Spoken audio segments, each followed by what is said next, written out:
My name's Stan Gipe. I'm here with my law partner, Matt Dolman, and we're kicking off another edition of the David vs. Goliath podcast. And today we are honored to have Christine Feenstra with us from an organization called CALLE. Christine, thanks for joining us. And before we dig in too deep, can you just briefly tell us on the surface, what is CALLE and how did you become involved with them? Yes, well, thank you for having me. I am privileged to be the executive director of CALLE. CALLE stands for, it's an acronym for California Association for Leading Innovation in Education. We are a 45 plus year professional community of educators that started in the early 80s, designed around supporting the larger education audience. So that's anyone from a classroom teacher to an administrator, with this larger conversation around technology in the education system and in the classroom. That's evolved over years, started with computers and currently encompasses anything from the computer that a student is using to the various platforms that they are have access to support teaching and learning. So, you go first. Sorry, I was going to say, I have been with this organization for about 3 years. We just recently went through a rebranding. So we started as Computer Using Educators, or CUE is what it stood for. And only recently this past fall rebranded to CALLE, based on sort of the larger changes in the world that have taken place since the organization first came to be, when the focus was just computers, and now encompasses that larger technology landscape and how that can be effectively and appropriately embedded into education. I'll go back a question. Actually, I had a first question about AI, but before I go there, when you rebrand a beloved institution, how hard is that? Was that like a big overhaul, or was that something very simple? And you're laughing, so I'm assuming this is a I'll just put it this way. I think I entered that process with very few gray hairs, and now I'm at the salon every 6 weeks. So it was a pain. It was a labor of love. But when you have a community like ours that has been around for this long and has done such incredibly important, essential work, designing professional learning and really support around embedding technology in schools. They're a passionate community. What I love about educators is that they are so passionate, and you can't take that passion only when it serves you, right? So they were passionate about how they felt around certain changes, and we just harnessed that. We used their passion to inform those changes. But yeah, it was a journey. It was a wild ride. All right, so let's kick it off. The first question, I think it's probably the most obvious question right now. Everyone talks about AI. So, and AI is not what AI was 3 years ago, and it probably is not going to even closely resemble what it's going to look like 3-4 years from now. But as it takes off, how do you balance, the use of AI and the proliferation of AI in the classroom with plagiarism?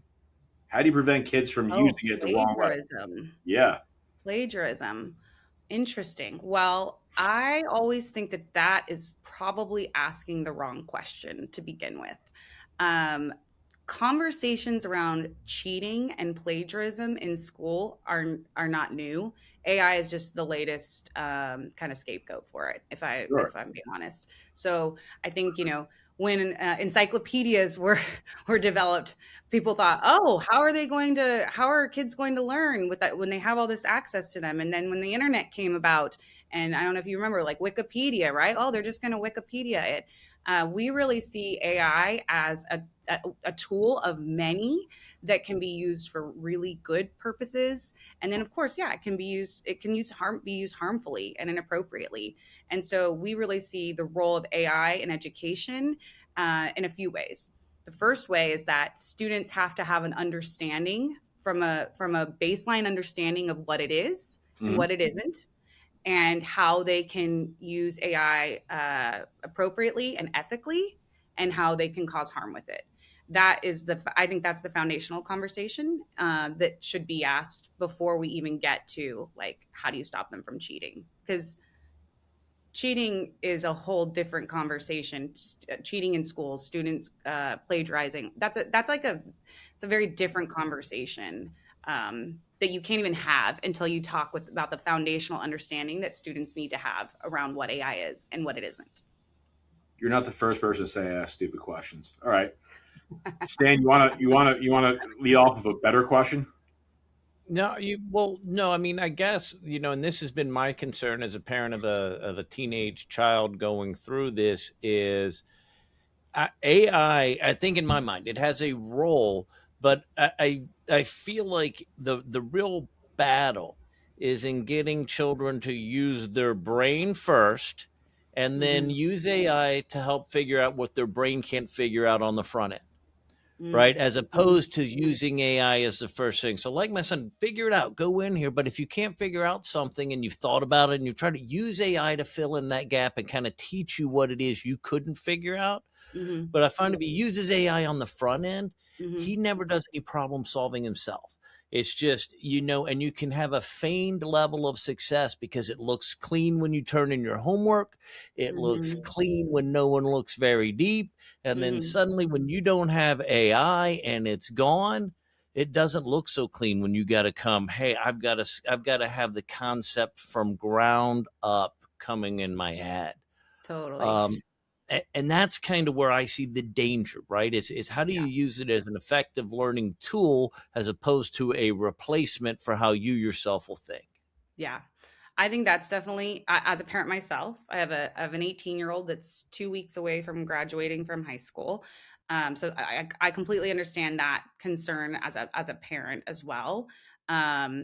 And it's an interesting one to battle as a person that works in this space with my own child. And I didn't even intend to bring this up, but it just happened. I came home from school the other day, and we're very pro AI household here, if I'm honest. But in the ways you just described, right? It's a tool that I want him to have a great understanding of how to use it and when it's appropriate and when it's not, and to be honest and ethical about his use of it. And I came home the other day and he was trying to design a crossword puzzle, like in writing on graph paper around Macbeth, the play Macbeth. Okay. And he had clearly gotten frustrated and had brought up like ChatGPT or something to help him with it. And it wasn't working. And he was like arguing with it. And I had such a wonderful reaction, I think, to this, because it was two things. At first, I was like, okay, what are you doing? And why is this graduating 18-year-old admitted college student making a crossword puzzle about Macbeth?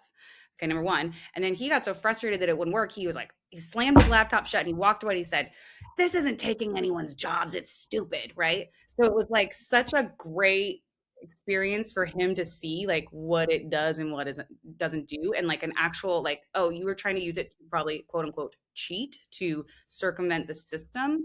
But I thought it was a great example of like, yeah, that's not always going to work for you. And the larger question is like, why are we designing teaching and learning in such a way that makes it so easy for them to go there? So let me ask you this, because this kind of dovetails into some of the stuff we do, right? When we talk about protection, safety, things like that.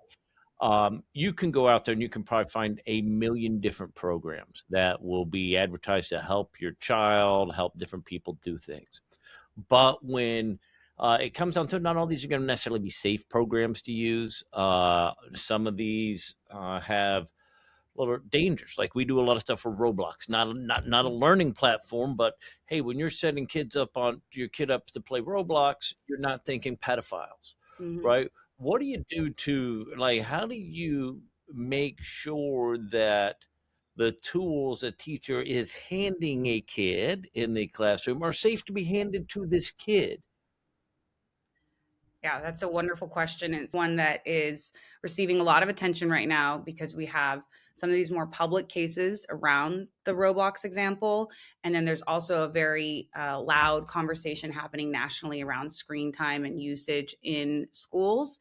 So this is it's a important question to ask as a parent, as an educator, as a caregiver. I think what this really comes down to is our students and children need digital and media literacy embedded in them from a very younger age. We live in a digital world. So it doesn't matter if you take screens in or out of school. Children have access. They already know what these tools are. they're aware. So we have to arm them from a very young age in how to navigate a digital landscape, so that when they get to the point of encountering something like that in Roblox, they've already had that long runway of foundational understanding of what is appropriate and what is not. If you think about it, I remember my child being like probably 8 years old watching those YouTube unboxing videos.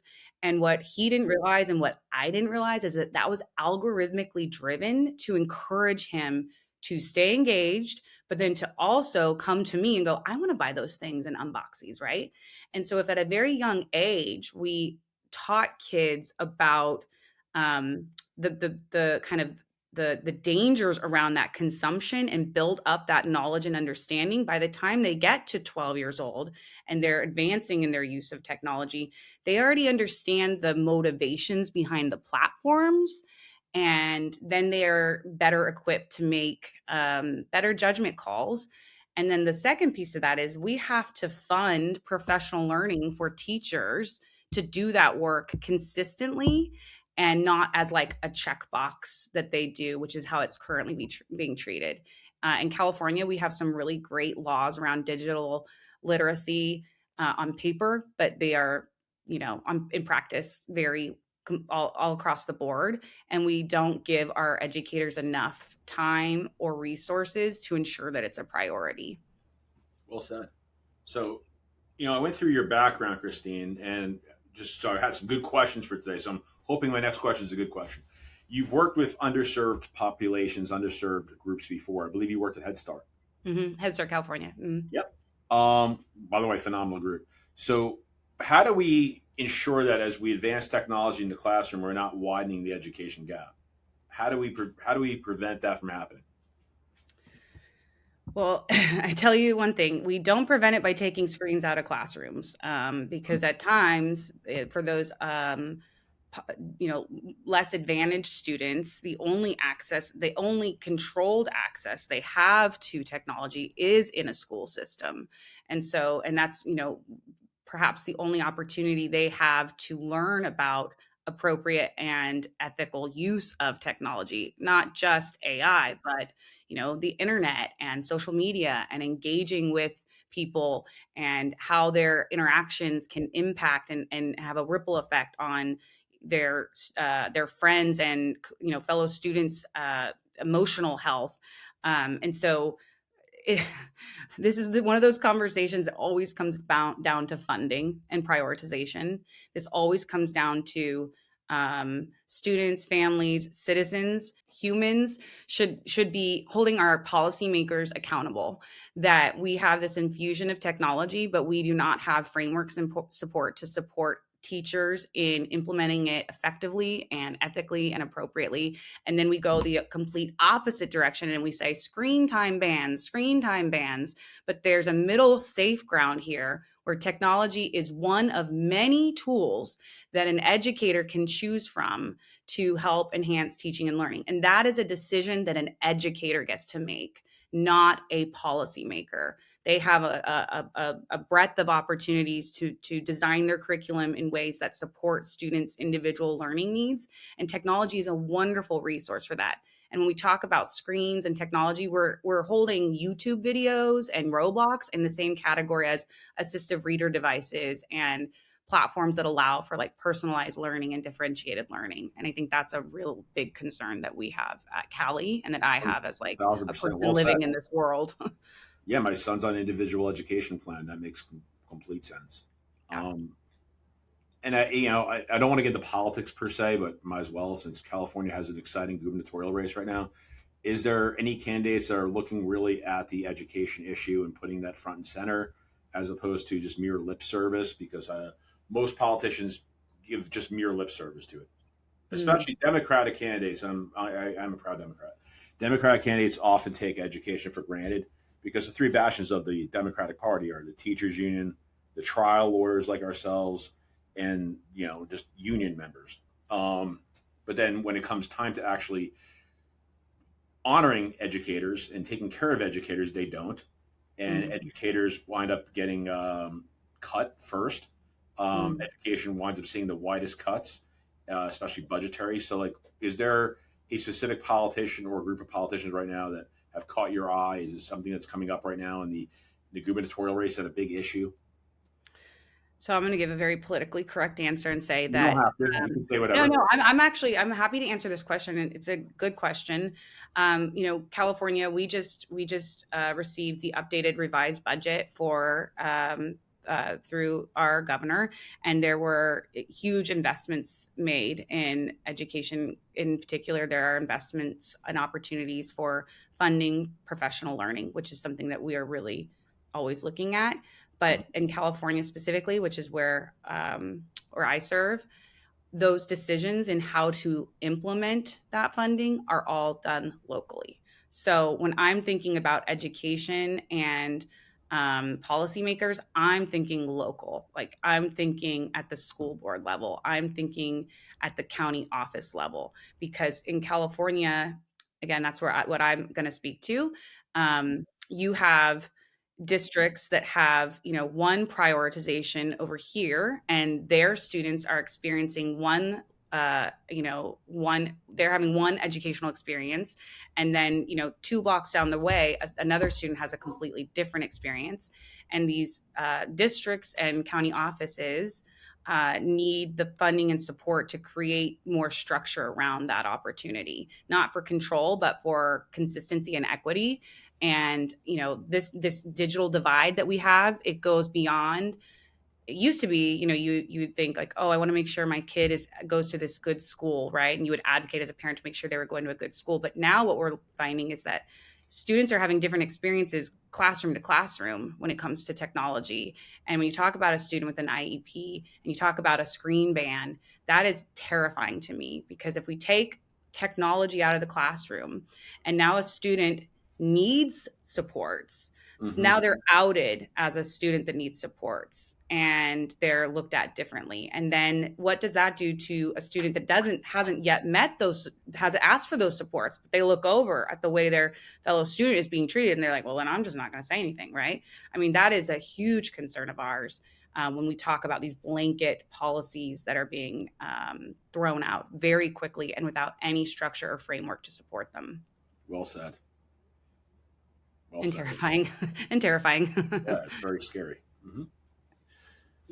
So, Christine, let me ask you this: like, with an organization like CALLE, how do you guys operate? How do you fund? Like, who is it? The state supported program? Like, because how does it work? Yeah, so we're an association. So our funding comes from within our membership. We're a member dues driven organization, although our dues are $50, so they're very low. And then we do offer different programs that are paid programs that we have partnership with many schools and districts to send their teachers. We also have many teachers and educators that pay for themselves to come to our programs because they're that invested. We do a large annual conference every year. It's around 3,500 people that attend around this larger question or opportunity to learn from each other on how to be innovative with education. And again, it's not just technology. That's one piece of it. Something that we're really proud of through our rebranding process is we launched what we call the CALLE Certified Educator Program. And that is a 5-month cohort where we're really focused on building education leaders. So that's whether you're, some educators, they love teaching and they don't have goals to leave the classroom, right? So you can be a teacher leader amongst your fellow teachers. Some have aspirations to move into an administrative role where they can help guide some of those policies and frameworks.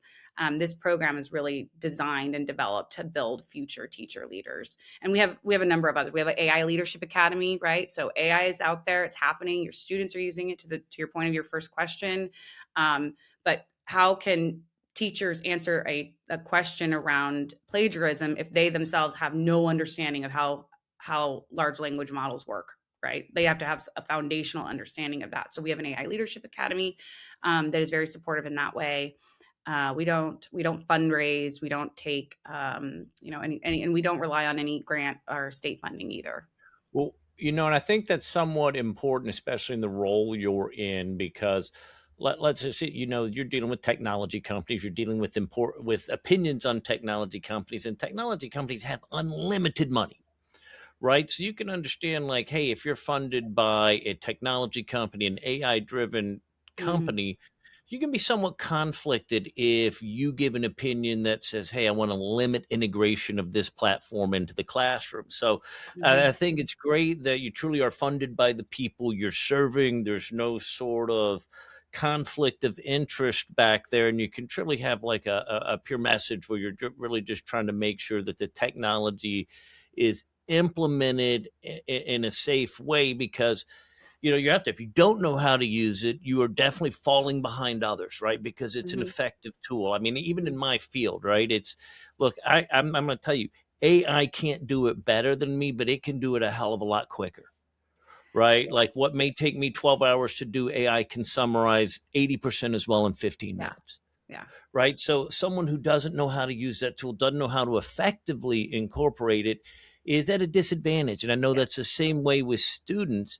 And it is effectively incorporating, because I can tell you, like in my world, right, AI, artificial intelligence, has a real hard time distinguishing between, let's say, a bill that went before Congress and never passed and an actual law. Mm-hmm. So if you Mm-hmm. go out there and you Google for the law in Colorado on a specific issue, it may pull up a bill that never passed that state Right. Congress, Right. right? And says this is the law. So I'm equipped with the tools to go double check the AI, Right. but if you don't integrate this stuff into kids right away, Right. they take something that is false, incorporate it into their fund of knowledge as though it is a fact, and then you got real problems. Right. Right. So, and like I say, you're not keeping technology out of kids' hands. The money is there, the interest is there, the kids are there. It's continuing to grow, right? Yeah.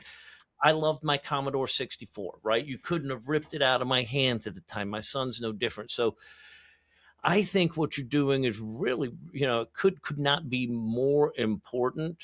But is there anything about what you guys do, or do you have an arm that really starts focusing on like purely like safety? Like, hey, this is how you protect yourself from threats on the internet, as opposed to how you effectively implement the tools. Yeah, that's a important another really important question. So, I will say this.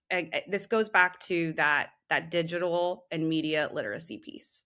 And again, I can only speak to California. I believe there was a law passed in 2024 that required um, education agencies to consider, and the keyword is consider, including digital literacy into their curriculum. And it's very vague, and of course it was passed in 2024, and is it in practice in 2026? No, because that's not how standards are updated. So we have real gaps there. And again, I think people think digital literacy and media literacy, and they associate that with technology or a tool. That's not what digital media and literacy is.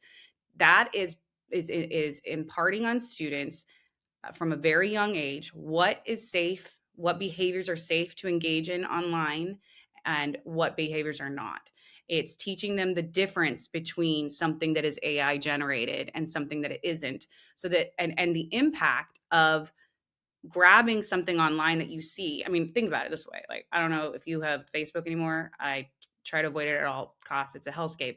But, I'll see people that I respect and admire sharing things that are just clearly AI generated and not real at all, with big clickbaity headlines. So if adults are falling for that, that tells a real clear story that we were not given those skills. They were not embedded in our education. So of course a 12-year-old, a 14-year-old, especially with these algorithms, the way they're driving them to look at the same stuff over and over again, and then they share it out and it amplifies it.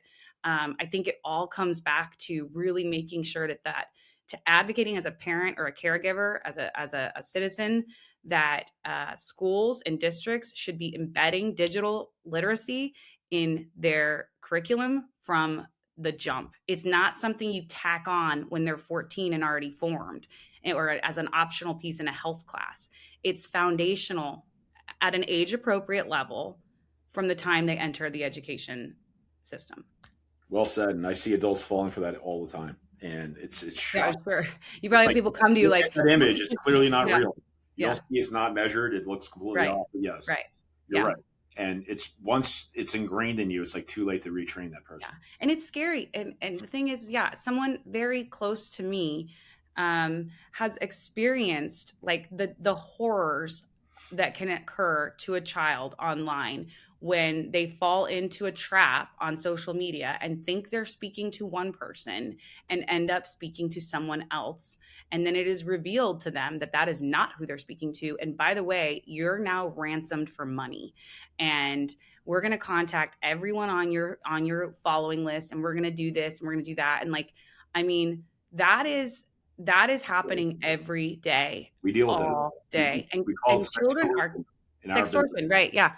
Children are killing themselves over this. They would rather die than have their grandmother see something that they communicated with somebody else, and they don't have the digital literacy skills to understand that that's not going to happen. They're not going to send that to your person because when you didn't pay them, they no longer have use for you, right?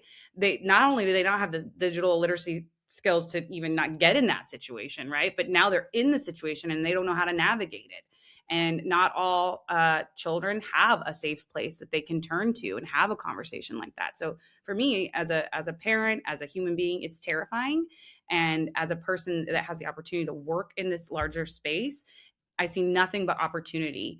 A teacher is often that safe space for a student, right? But they need this. They need the resources and the time to do that appropriately and not just tack it on like another task for them. Well, so I can go on and on about this one. No, we're approaching the 30-minute mark. Just a few final thoughts. First of all, how big is CALLE? How many members? Yeah, so we have around 3,500 members in California, and that's a pretty small number when you consider the 300,000 teachers. But we have a larger audience that attends our annual conference of around 3,500 in addition to that. So around 6,000 to 7,000 people that we engage with each year. So what is the one reason why educators should join CALLE? Because CALLE is a space for educators to connect with each other and learn from each other directly, and to really develop those future teaching skills, to be sort of on the cutting edge of what's needed, what they need to know about this emerging technology that's taking place, whether or not their school allows it or not, because that changes. Schools adopt programs one year and they change the next year. CALLE is that central space where they can connect with each other to learn how to make the most out of it and to continue to build those skills within their own teaching practice. All right, final question. What does the classroom look like in 2030? Does it change much? You want me to be idealistic or realistic? Realistic. I mean, if we're talking about the systemic issues that we're up against, probably pretty similar to what it does now. I mean, that's less than 4 years from now, 2030.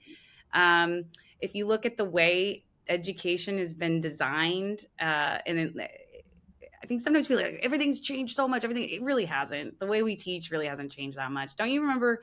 A colleague of mine uses this example all the time that I love. He's like, don't you remember when a calculator came out, like those big scientific calculators, and you would want to use them in calculus, and they'd be like, you can't use that. That's cheating. You're not going to be able to have a calculator in your pocket all the time. Like this new stuff comes out and everybody freaks out and they think it's going to change everything and all that. And it doesn't change that much, if we're honest. It just adapts and evolves. Well said. You can actually be mathematically illiterate and walk around and be fine. Look, I'm going to tell you, nothing frustrated me more. I was in law school, right? Westlaw had come out, right? And we were just now getting to do digital research. And they're like, no, you have to learn how to use the books. Right. Right. And every one of us is going, this is ridiculous. We're never going to need the books for the rest of our life. Why do I need to go to do this? And I'm a few years younger than you, Stan. I went to law school in 2000. So you were already graduated and practicing. And I'm wondering, everyone out in practice is not using the books anymore. Yeah, we have to use the books. What's a book? Right. No, I'm just kidding. I mean, that's how our students today are asking. They're asking those same questions, right? Like, why do I have to? Now everyone's like, oh, you got to go back to writing on pen and paper because they're cheating. Why aren't we asking why they're cheating? Why aren't we asking why they're not engaged? Why aren't they like, why aren't we looking at the way we teach? We're asking the wrong questions. Well said. All right. And I've said well said many times because you've been preaching the gospel today. Thank you, Christine, for coming on. We really appreciate you. Thank you for having me. I've enjoyed the conversation. It's something I can obviously talk about quite a bit. We will have you on again. Well, this wraps up another episode of the David vs. Goliath podcast. Thank you, Christina, for being our guest.